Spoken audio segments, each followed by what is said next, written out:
Okay, this is a verbal review of the auditing test for material. So I brought up the review sheet, which is kind of like big picture topics. I'm going to try to streamline those a little bit.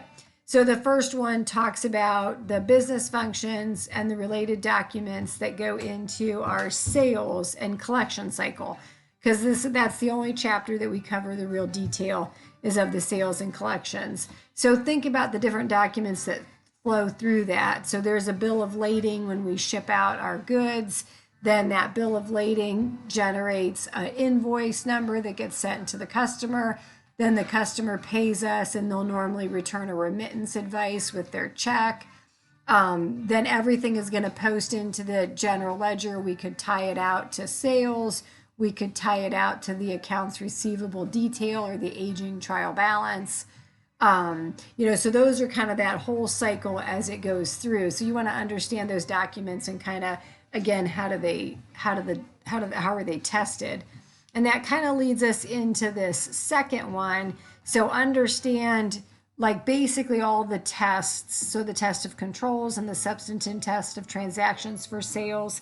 If you go to page 561, it gives you a nice big table of what the specific audit tests would be, and they tie them back to the audit objectives. So like existence, completeness, accuracy, cutoff testing, detailed tie-in, presentation, disclosure, all of those different audit objectives. And then they break each one out and say, okay, this is how it would be tested. So you have to be able to identify some of those specific types of test of controls or substantive test of transactions and then tie them back to the audit objective. So I think that table is a good thing, though, to look at and to kind of read over and study. Then the next one talks about what methodology for controls, because again, the auditor is going to test those internal controls first to verify that you've used like pre-numbered invoices, pre-numbered credit memos, maybe all credit of return product have a receiving receipt that's matched to it, or possibly require supervisor approval. Again, like who do they grant credit to, and how are the controls in place to ensure that only approved customers have shipments mailed to them or shipped to them. So all those controls. So again, kind of you got to be able to identify those specifically. So look at some of those examples.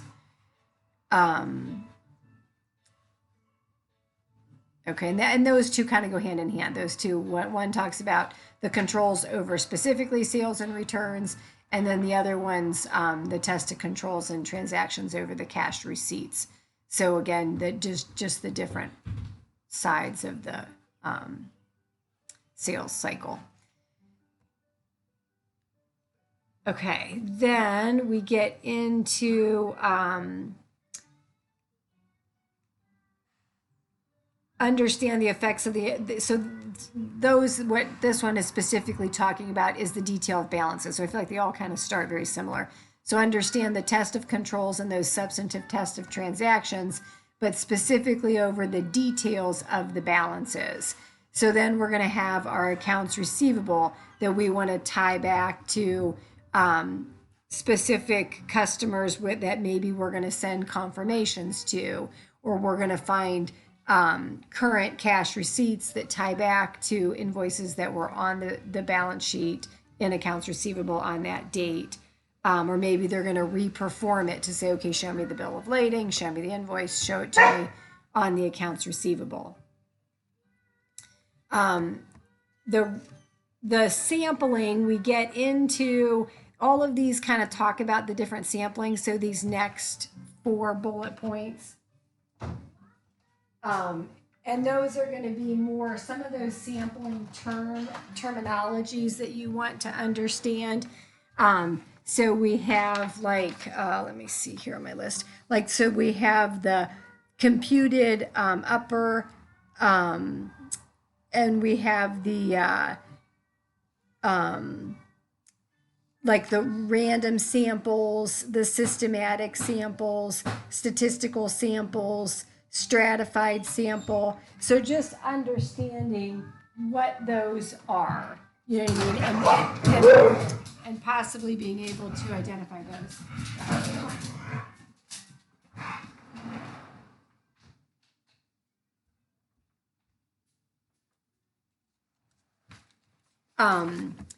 Okay, so then those are kind of, again, like all of these bullet points here deal with the sampling. And then just again, understanding what those are. And then we get into like the risk of sampling. So like, are we going to detect errors if they do exist? The sampling risk, so that's a detection risk. The sampling risk is what is the risk that the sample, that I might pull a sample that is representative of the entire population. So maybe my sample will be free of all errors and misstatements, but my population is not. So that's our sampling risk. And then, a simple random sample is just, there's no rhyme or reason, it just randomly pick it. We do like the stratified sample, so we pick the bigger ticket items. We do a systematic sample where we calculate maybe a certain dollar amount, and then we use that dollar amount to go through the starting point, and then every $25,000 or whatever we pull another item.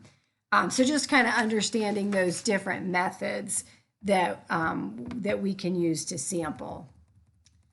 Okay, so let's keep going down here. So that kind of deals with these middle ones here.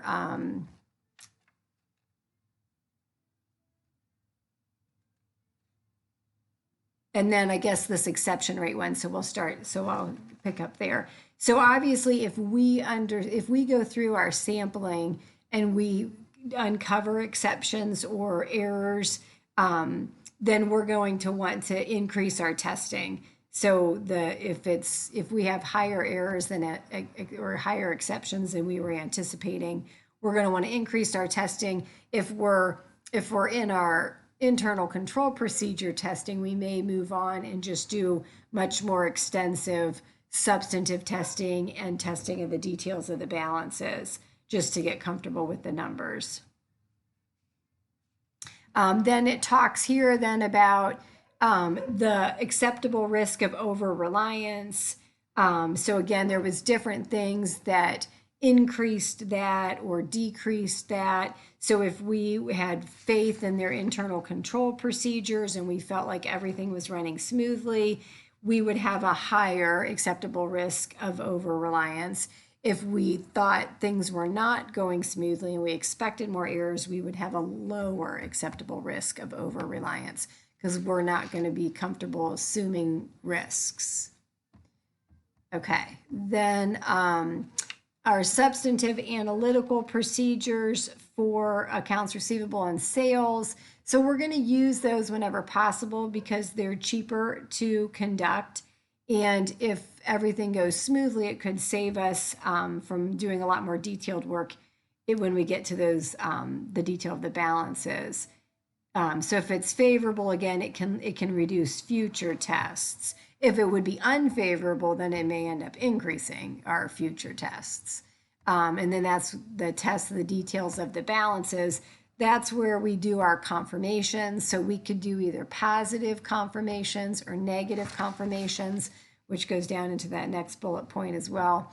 A positive confirmation, we mail it out to the customers and we list, we either list the specific invoices or we ask them to list them, and then they've got to sign it and send it back to us. Negative, we list it out and we mail it to them and we say, if you agree with this list, you don't have to do anything. But the risk of that is, how do you know anyone looked at it? How do you know they really reviewed it? So you're going to assume no confirmation means that they agree. And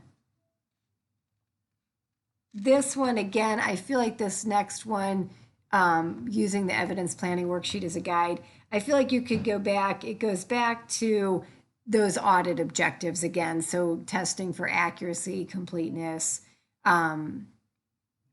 and planning what evidence is going to help us prove out those different audit objectives. Then we've got so differentiate between the test details and balances and the test of control and substantive test of transactions. So if the test of controls and the substantive test of transactions are going smoothly and everything is working and there doesn't appear to be many exceptions to what we've tested and polled, then it's going to reduce the test of details of balances that we have to do. If we do the test of controls and substantive test of transactions and we find exceptions, so we find 10 transactions that have errors, or we find 10 different instances of control procedures not being followed, then we're gonna increase our test of the details of the balances. So those kind of have an inverse relationship. Okay, then the non-statistical sampling of the details of balances. So the details of balances, again, we have those different sampling techniques that we can use. And then when we're looking at the balances, it's going to result in dollar amount errors. When we're testing on the internal controls and the test of transactions, it's going to be how many exceptions do we find. So a little less dollar-based than the details of the balances. And then again, those audit tests that relate to the audit objectives, presentation is one of those audit objectives. But go back to that page 561, because that lists all of the different audit objectives. And you'll have a variety of questions that ask you different ones. So that particular question is going to ask you about the presentation side of things. Okay, then we get into our, summing up the audit or completing the audit. So they're going to go through a review for contingent liabilities. They're going to contact all of the clients' attorneys. They will send them letters, ask for the status of any of their outstanding litigations. And then the key to those outstanding litigations is if the attorney feels like they will probably owe and they have an estimate of the dollar amount, then the company's going to have to record that liability. If they don't know, if they think, well, I think they're probably going to owe, but we don't know the dollar amount, then the company's going to have to disclose it.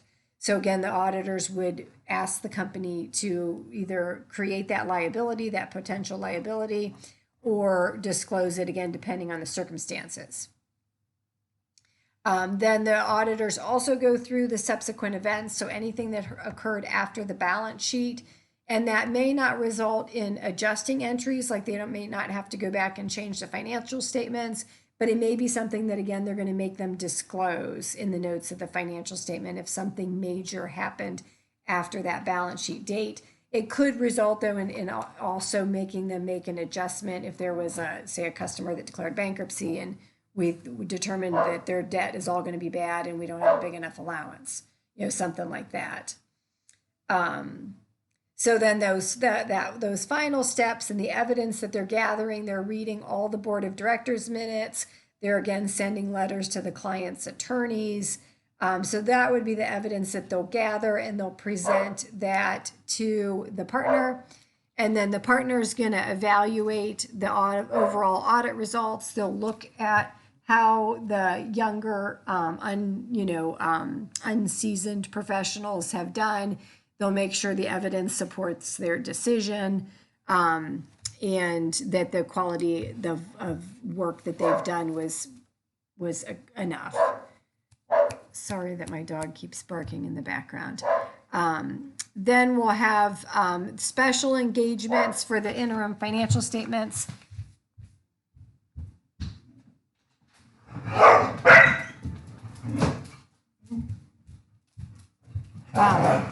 Then the special engagement for the interim financial statements is a review. So it's not as extent as to the extent of an audit. They'll review those quarterly financial statements, and then the company would prepare their 10Q. Then we have how do they communicate to the audit committee? So the auditors are required to communicate to the audit committee and report any errors that were uncovered, even if they were corrected, and report any illegal activities, even if they're not material. Then the level of evidence and assurance for a review versus a compilation versus preparation. So an audit obviously has the highest level of evidence requirements. The review would have a moderate level, and then the compilation and the preparation, the auditor is preparing the financial statements, so there is no assurance given because they would be assuring their own work. The difference between the compilation and the preparation is the preparation means they're just preparing the financial statements. They're not writing any letters to any third parties. The compilation is them preparing the financial statements and then writing some sort of a letter to a third party person like a bank or something like that. And then we already said the special engagements for the interim financial statements. Those are the 10Qs, the quarterly reports. The attestation standards for from auditing standards, we've got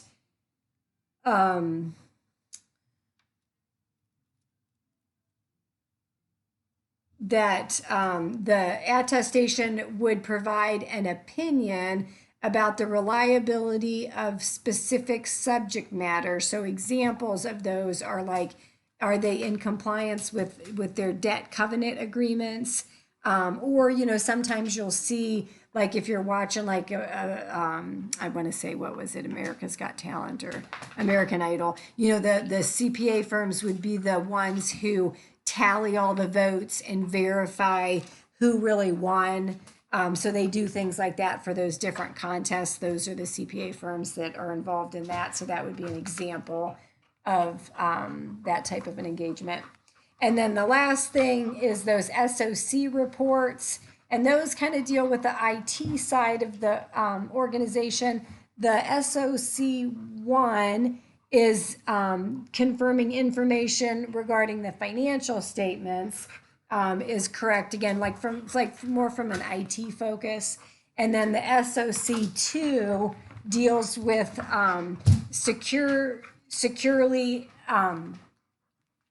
securely processing the integrity of the system is the kind of the definition. So they're reviewing or signing off on the security and the integrity of the IT systems.